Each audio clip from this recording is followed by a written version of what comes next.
अस्सलामुअलैकुम वरहमतुल्लाहि वबरकातुहू।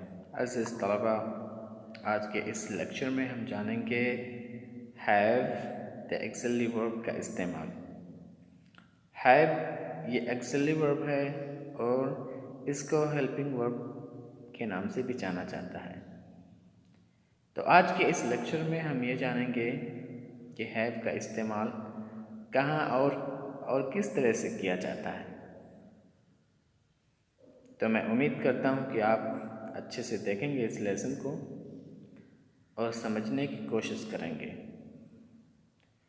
तो आइए शुरू करते हैं पॉइंट नंबर 293 से। The auxiliary have is used in the formation of the perfect tenses. Auxiliary have का इस्तेमाल किया जाता है परफेक्ट टेंसेस को बनाने के लिए। ओके, कोई भी अगर आपके पास परफेक्ट टेंस आए तो उसमें हैव का इस्तेमाल ज़रूर किया जाएगा। हैव या उसके फॉर्म्स का इस्तेमाल ज़रूर किया जाएगा, चाहे वो पास्ट परफेक्ट हो या फ्यूचर या प्रेजेंट, चाहे वो एक्टिव वॉइस में हो या पैसिव वॉइस में।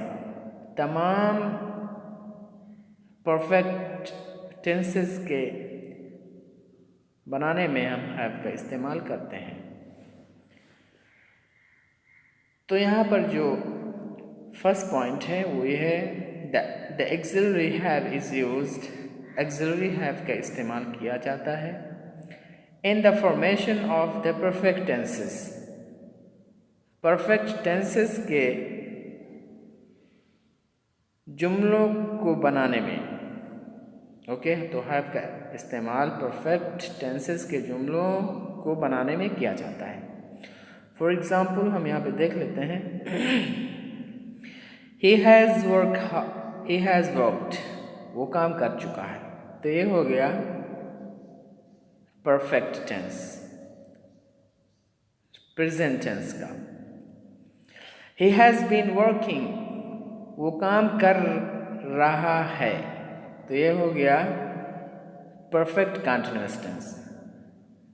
तो हैव का जो इस्तेमाल है फर्स्ट वो है कि परफेक्ट टेंसेस के जुमलों को बनाने के लिए हम हैव का इस्तेमाल करते हैं, जैसा कि हमने एग्जांपल्स में देखा। कोई भी टेंस हो वो परफेक्ट यानी उसके नाम में आ गया तो उस टेंस में हम हैव का इस्तेमाल ज़रूर करेंगे, चाहे हैव का इस्तेमाल करेंगे या हैज़ का करेंगे या हैड का करेंगे। पास्ट टेंस है तो उसमें हम सिर्फ और सिर्फ हैड का इस्तेमाल करेंगे, लेकिन अगर वो प्रेजेंट टेंस है तो ही, शी, इट और वाहिद इसम के साथ हम हैज़ का इस्तेमाल करेंगे और यू, वी, दे और जमा इसम के साथ हम हैव का इस्तेमाल करेंगे। ऐसे ही अगर फ्यूचर टेंस है तो हम फ्यूचर टेंस को यानी परफेक्ट टेंस में चेंज करने के लिए, बनाने के लिए हम वहाँ पर हैव का ही इस्तेमाल करेंगे, सिर्फ और सिर्फ हैव का। तो हमें ये मालूम हुआ कि पास्ट टेंस में सिर्फ हैड का इस्तेमाल करेंगे, फ्यूचर में हैव का सिर्फ इस्तेमाल करेंगे और जो प्रेजेंट परफेक्ट टेंस है उसमें हैव का भी इस्तेमाल करेंगे और हैज़ का भी इस्तेमाल करेंगे अकॉर्डिंग टू द सब्जेक्ट। तो ये हो गया हमारा फर्स्ट पॉइंट। अब दूसरे पॉइंट पे आते हैं, हैव टू।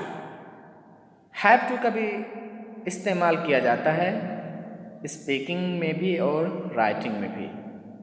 तो हैव टू का इस्तेमाल हम कैसे करेंगे और कहाँ करेंगे ये देखते हैं हम 2094 पॉइंट में। Have to is used with the infinitive to indicate obligation। have to का इस्तेमाल किया जाता है infinitive verb के साथ। infinitive verb माने यानी first form of the verb के साथ have to का इस्तेमाल किया जाता है। और क्यों किया जाता है टू इंडिकेट ऑब्लिगेशन, एक फ़र्ज़ की तरफ, एक वाजिब की तरफ इशारा करने के लिए। यानी अगर कोई चीज़ वाजिब है या फ़र्ज़ है और उस चीज़ को आप बताना चाहते हैं तो हैव टू और first form of the verb के ज़रिए से आप बताएंगे। ओके, तो फॉर एग्ज़ाम्पल हम यहाँ पे ले लेते हैं, I have to be there by 5 o'clock। अब यहाँ आप देखेंगे हैव टू का इस्तेमाल किया गया, उसके बाद इन्फिनिटिव का इस्तेमाल किया गया। इन्फिनिटिव क्या है? बी। हैव टू, ये हैव टू हो गया, और जो इन्फिनिटिव है वो है be. I have to be, मुझे वहाँ पे होना पड़ता है। I have to be there, मुझे वहाँ पर होना है या होना पड़ता है बाय 5 o'clock, 5 बजे तक। तो यहाँ पर आप देखेंगे हैव टू का इस्तेमाल किया गया इन्फिनिटिव वर्ब के साथ जो कि है बी, ये दिखाने के लिए कि ये चीज़ वाजिब है, फ़र्ज़ है और मैं ये काम ज़रूर करता हूँ। तो आपने यहाँ पे देखा हैव टू का इस्तेमाल किया गया to indicate obligation. I have to be there, मुझे वहाँ पर होना होता है या मुझे वहाँ पर होना पड़ता है बाय 5 o'clock, 5 बजे तक। तो यहाँ पर देखिए हैव टू का इस्तेमाल किया गया। और रिप्रेजेंट टेंस का सेंटेंस है, he has to move the furniture himself. अब यहाँ देखिए आप ही के साथ हैज़ का इस्तेमाल किया गया, क्योंकि ही, शी, इट और वाहिद इस्म के साथ प्रेजेंट टेंस में हैज़ लगता है, और जमा इस्म के साथ यू, वी, दे के साथ हम हैव टू का इस्तेमाल करते हैं। ही हैज़ टू मूव, उसे हटाना होता है या उसको हटाना पड़ता है द फर्नीचर को हिमसेल्फ, खुद ही। तो यहाँ पे देखेंगे हैज़ टू का इस्तेमाल किया गया इन्फिनिटिव मूव के साथ, एक वाजिबी चीज़ को एक्सप्रेस करने के लिए, एक फ़र्ज़ चीज़ को बताने के लिए कि यह काम उसे ज़रूर करना होता है क्योंकि उसे वाजिब है कि वो काम करे। He has to move the furniture himself, उसे फर्नीचर को खुद हटाना पड़ता है। तो यहाँ आप देखेंगे हैज़ टू का इस्तेमाल किया गया इन्फिनिटिव मूव के साथ। तो हैव टू या हैज़ टू का हम इस्तेमाल करते हैं एक वाजिबी चीज़ की तरफ इशारा करने के लिए, एक फ़र्ज़ चीज़ की तरफ इशारा करने के लिए। ओके, ये समझ में आ गया? यस। आगे चलते हैं, हम पॉइंट नंबर 295 को देखते हैं। The past form had to is used to express obligation in the past, और हैड टू का इस्तेमाल किया जाता है पास्ट ज़माने में माजी के लिए एक फ़र्ज़, एक वाजिबी चीज़ की तरफ इशारा करने के लिए।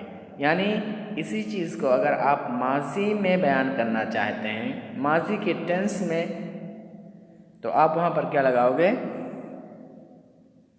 तो वहाँ आप हैड टू का इस्तेमाल करोगे, इसलिए कि पास्ट टेंस में हैड टू का ही इस्तेमाल करेंगे आप। हैव टू या हैज़ टू का इस्तेमाल नहीं कर सकते हैं क्योंकि हमें जो माना वहाँ पर शो कराना है वो माजी में कराना है, ना कि प्रेजेंट टेंस में, हालिया हाल में।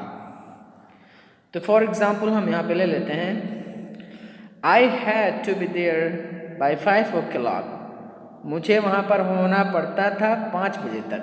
तो यहाँ आप देखेंगे आई हैड टू के साथ इन्फिनिटिव इस्तेमाल किया गया है बी, हैड टू बी, होना पड़ता था, होना पड़ता था।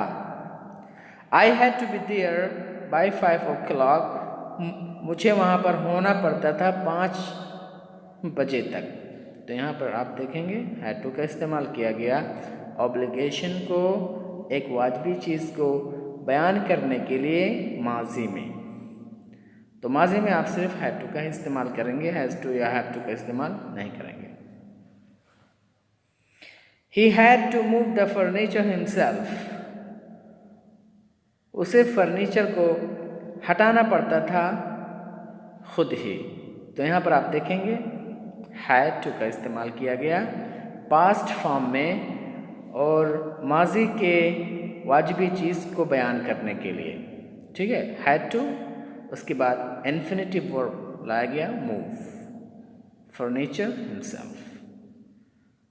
तो हैव टू या हैड टू या हैज़ टू का इस्तेमाल किया जाता है वाजिबी चीज़ को बयान करने के लिए,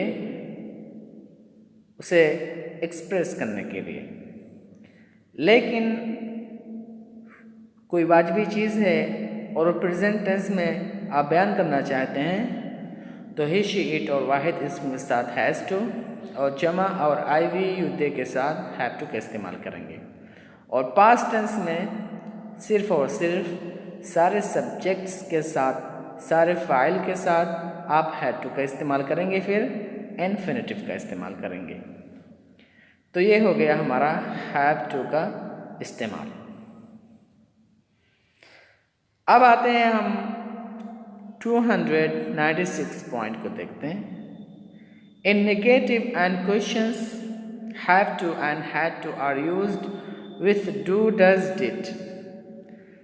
कहते हैं नेगेटिव और सवालिया जुमलों में, मनफी और सवालिया जुमलों में हम हैव टू और हैड टू के साथ डू डज और डिड का इस्तेमाल करते हैं।